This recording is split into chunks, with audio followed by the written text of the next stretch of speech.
What's up YouTube? Welcome back to my channel. This is a new style of video that I'm trying to do. I've been running for the past 2 years and I've honestly fallen in love with it. But now I want to mix in my love for sneakers and running. Let's talk about shoes. We got the pair Adidas SL1. I got this about 2 years ago and it has carried me throughout many miles. I just barely reached 300 miles with this pair, and now I want to share my thoughts about this pair. First off, I want to talk about what I used the shoe for. This was mainly used for my daily training, kind of that short mileage. I've only done, my farthest distance is the half marathon. I don't know when I will reach that full marathon length. Don't know when. I'm hoping in the next year or two I will plan on doing a full marathon, but as of right now the farthest I've gone with this is 13 miles, and it has carried out over the years, done an amazing job for me. So yeah, let's walk it through. Let's talk about, I want to work my way from the top all the way down to the outsole of the shoe. We're going to start off on a bad note here. Honestly, I did not like the tongue of the shoe. I felt like it was moving around too much. During my runs, it would kind of go on the outside, and that's probably with the way that I run. But with my other shoes that I use, it didn't do that. So the tongue slippage and the lacing system wasn't as good as I thought. It bothered me sometimes during the run that I would have to stop and relace my shoes. So that was definitely kind of a, let's say, 6 out of 10 rating on that.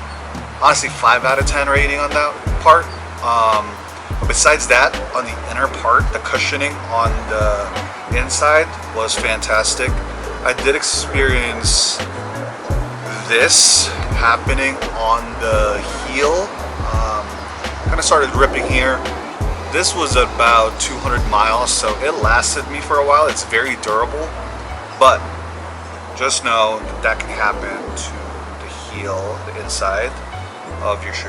Breathability, this shoe is fantastic. I used it for summer months. I live in Utah, so I get to experience all the seasons. In the winter, I'm not that crazy. I'm not going to run outside and slip on ice, so I took it for the treadmill runs, which was honestly fine. And in the summer, as you can tell, we'll do a close-up. This is a very breathable shoe. I know there's videos out there with the shoe reviewers kind of doing that simulation of the smoke or the steam coming out of the shoe. It's great. Next thing I want to touch on is the fit. The fit of this, I would say, I've seen videos out there that it caters more toward narrow foot, sometimes normal width foot. I would say I'm a flat-footed, slightly more wide foot guy. I use my own insoles from Super Feet. So I just switched that out with the regular insoles that come with the shoe. And honestly, if you could tell right here, this is a pretty normal width shoe. I ran into Takumi Sen 8, which destroyed my foot because of how narrow it is. I went true to size. I'm a size 11, and there's wiggle room, and I think that is perfect for me. Just the longer you run, the more your foot will swell up. So I think that's a perfect size for me. You can either size down or stay true to size. Either way, you should be fine, but you should never size up half a size at all. Working our way down to the midsole here. There is Light Strike, and I believe there's Light Strike Pro on the front. I am a mid-foot striker.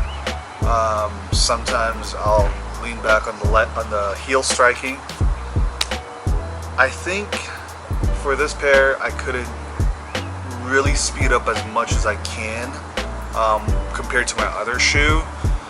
So this was more used for my zone 2 training, kind of on that slower pace, keeping the heart rate low. I use this a lot for that, so if that's what you're looking for, then I recommend this shoe for you.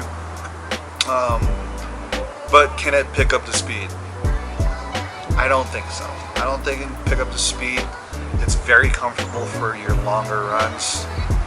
But as far as speed workouts, I would go with something else.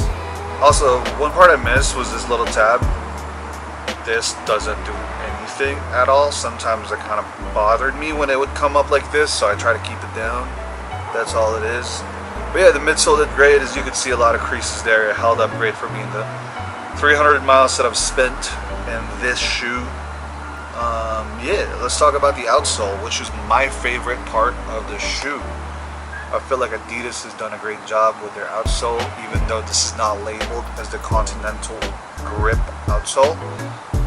You can tell that this can still go for another 100 miles. The outsole is still great. Paint is kind of coming off of the outsole there, but that's not really a deal breaker. Outsole for me would be 10 out of 10 on this. This is the Adidas SL1. Now that the SL2 has came out, I probably gonna try to get that when it goes on sale. I'm very excited to try it because I've loved this shoe. Rating on this, 8 out of 10. The only issue I had was the tongue and the lacing. That's really it. It's a beautiful pair, man. You guys can cop a pair. It's probably on sale in those running websites, Amazon, Fleet Feet, whatever you buy your shoes from, Running Warehouse. This is the Adidas SL1. Thanks for watching this video, and yeah, let's put this on for a little run.